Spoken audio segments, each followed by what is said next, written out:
I'm back, and today we're going to be looking at some Korean War items, as well as some Ration Combat individual items from Korea.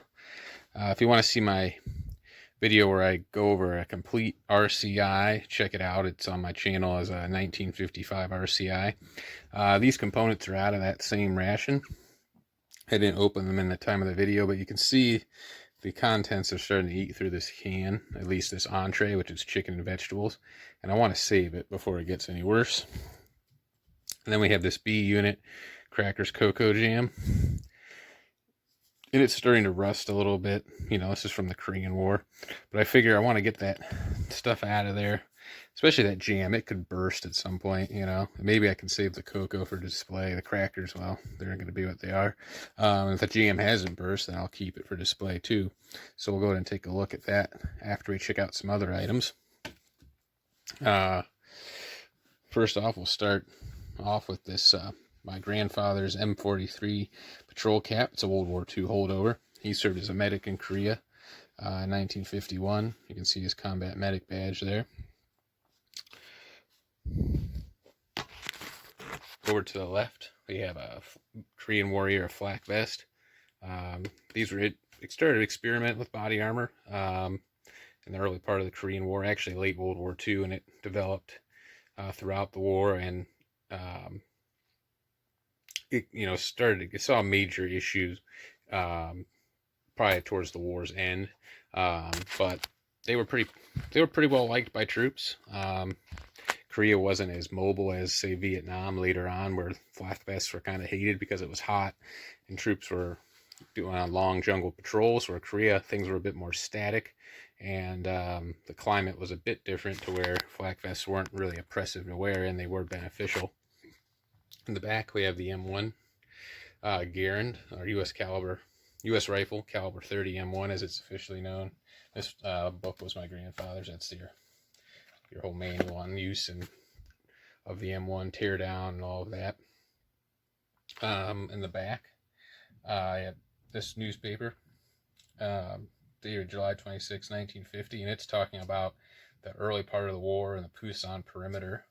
So it's pretty cool. If anyone's interested for that newspaper, like close-up shots, I can take those. But I just wanted to show that. It's a cool Korean War era artifact to have. Here I have one of his collar, medical branch collar brass from his service uniform there. His Korean War service ribbon. Military currency from back in the Korean War era. Now these were issued so as U.S. currency wasn't circulating in foreign economies when U.S. troops were occupying an area. Here's another item that was his. I think it's a song book, I believe, for Christmas time, 1952. Here's a proficiency card for before he went over to Korea, saying he had been certified how to work on a furnace. Thought that was kind of interesting.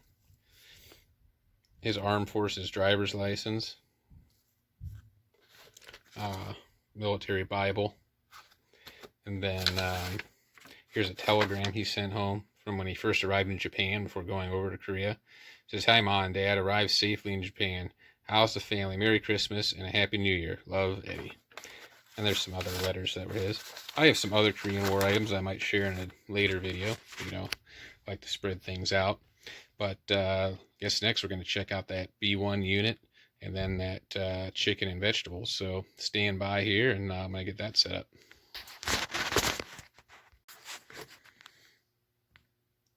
Alright, so before I go into the ration, I thought, people probably want to see more of the M1. So this one has a Springfield receiver. Sorry, serial numbers want to focus. This is a 42 production receiver with a Korean War era barrel. Now the M1 Garand went into service in 1936 and remained in U.S. service well into the 1960s in reserve capacity. It was supposed to be replaced by the M14, starting in 1957. However, the M14 was never fully adopted with the advent of the M16, and you can see Reserve National Guard units still using M1s, I think, as late as 1973. So it had a very long service life with the United States and continued to serve other nations well after the U.S. stopped using it. So it's considered one of the kind of the best battle rifles ever made. There's the bayonet that went along with it.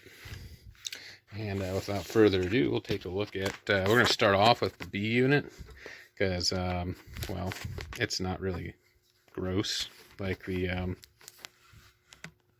pardon me, I'm trying to get my camera to fix back to the stand. It's not really nasty like that main course, which we'll check out on its own right. Okay, camera stand malfunctions aside, we're going to check out that B1 unit, crackers, cocoa, and jam. Now, that's got a key on the bottom, and that's how this was intended to be opened, although P38s were still around, and you would lift this tab and peel it off. I don't want to do that because that's kind of going to destroy the can for display, so I'm going to open it from the bottom, and we're going to check out what's inside.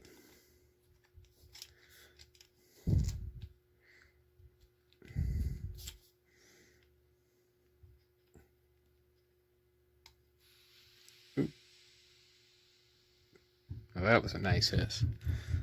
So I'll take that as a good sign.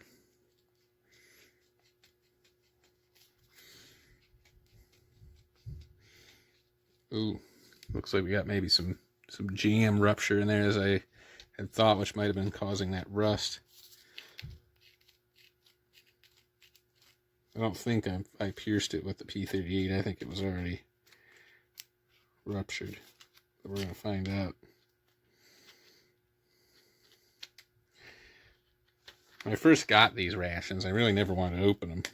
And then I started watching guys like Steve that opened them and realized he's kind of on the right path. You know, getting the contents out kind of saves the can, and that's really what you can preserve long term for history, you know. So, alright, give me a moment. I'm going to get the rest of this thing open. Alright, I'm back. I got that peeled the rest of the way. I'm going to see if I can leave that lid on, kind of partially, get the contents out so you can be preserved. But as I was saying, anything in my collection I kind of try to leave unmolested, but I realize with the rations, you kind of have to get stuff out of them in order to at least save the packaging for display. Let's see what we got in here. Oh, yep, there's your jam. Yeah, it's definitely burst.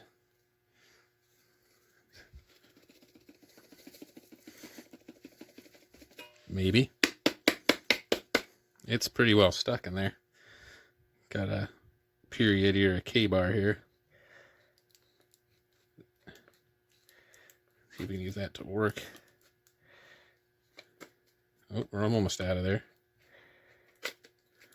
Oh, there it is.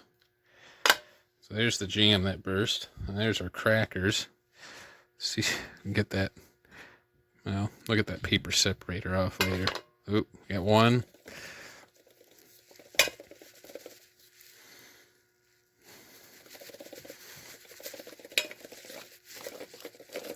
Sounds like maybe they're going to come out of there. There's your biscuits.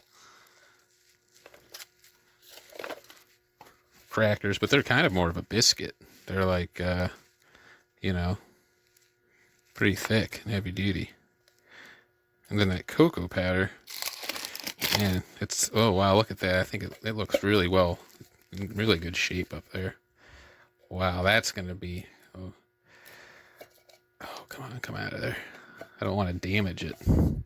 Sorry, wasn't really watching how I was holding it in front of the camera, folks. I'm so intrigued about this cocoa powder. Now that's cool. Look at that. Cocoa beverage powder, fortified. Crumble thoroughly in hand before opening. Add a small amount of water and make a smooth paste. Stir, adding hot or cold water to fill canteen cup half full.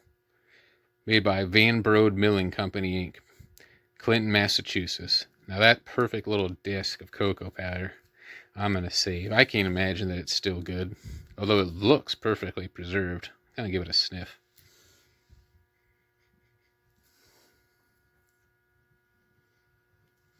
doesn't really have a chocolate-like smell anymore. I think that jam kind of contaminated it. And there is some of it on there. Somehow it must have leaked up over time. Some of it, well, you can see it got on the paper wrapping. Oh, geez, knocked the can over. So I'm going to save that. And you got, let's see, you got 5 biscuits. Now, I bet those were top notch back in the day, but I'm not going to try one considering the jam has burst all over it. That's just not a good idea, unfortunately. So there's that jam can. It looks like, you know, pretty well preserved. I probably should have been wearing gloves. Oh well, I'll wash my hands pretty thoroughly after this. But let's see if we can get that paper off. And now I might be able to save this can for display too, if we can open it and get the contents out. Plum jam. It says punch through online. Made by Balmer Foods Inc. New Orleans. So that's a cool item too. I really hope I can try to save that. But you can see it definitely burst under pressure. So there's your RCI, your Ration Combat Individual B unit, crackers, jam, and cocoa. You know, that would have been a pretty refreshing, you know, kind of a wholesome little snack if you didn't have time to eat your whole ration. You know, if you just had time to maybe heat some cocoa and have a few crackers and jam, that would get you going.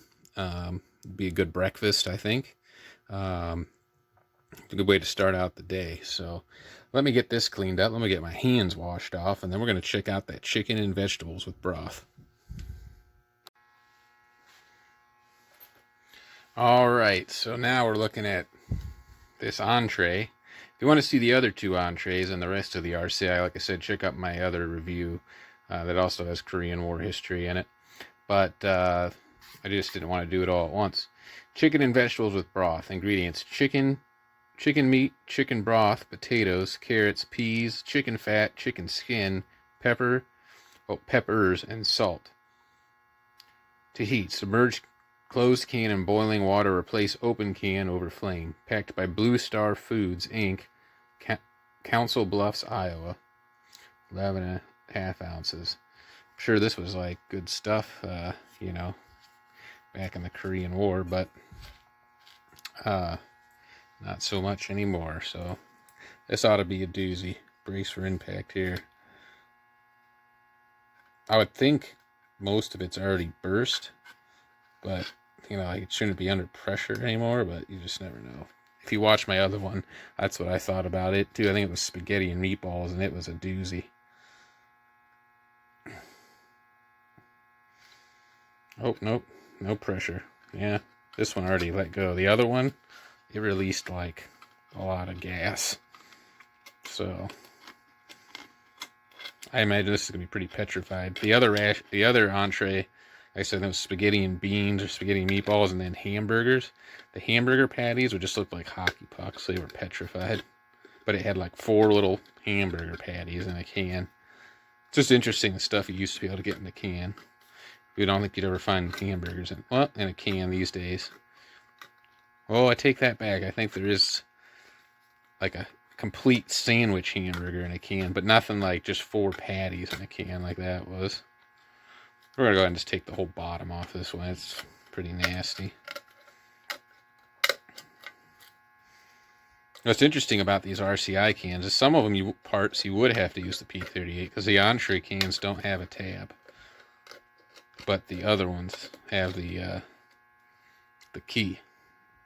Oh, wow. Yep. Look at that. Well, we can officially say that that's no longer good. It does not smell good, so I don't even, well, whatever, just if it comes out. It's got to come out anyway, right? Oh, wow, look at that. Yeah, it's pretty petrified. And if we take a little poke with our K-bar here, I'd say that's a pea. There's some potato, maybe that was some carrot. But it's just a spongy mass now.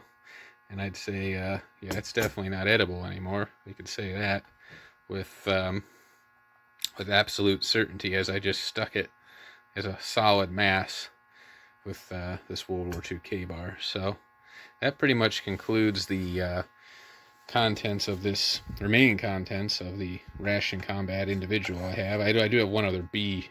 It's a B2 unit, although it's Crackers.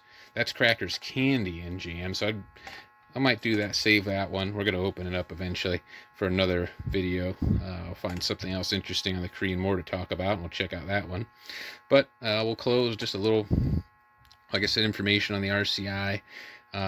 This first issued in late World War II. Procurements of it increased during the Korean War, and it was eventually replaced by the Mule Combat individual that most of you are probably familiar with from Vietnam, which was a single ration versus a 24-hour ration. They said it was because the RCI was too bulky, although 3 MCIs are equal to 1 RCI, so I don't really know what the difference was, but I guess they figured you could kind of tailor it down. You could just take 1 MCI if that's all you needed, rather than having this big box. Like I said, check out my other video, you can see the huge box that it came in. And that's pretty much it. Anything else you want to see? Questions, comments, suggestions for how I do my videos? Much appreciated. I got lots of other cool historical artifacts to share with you guys. And I said I'll be back with that Korean War B2 unit in a future video.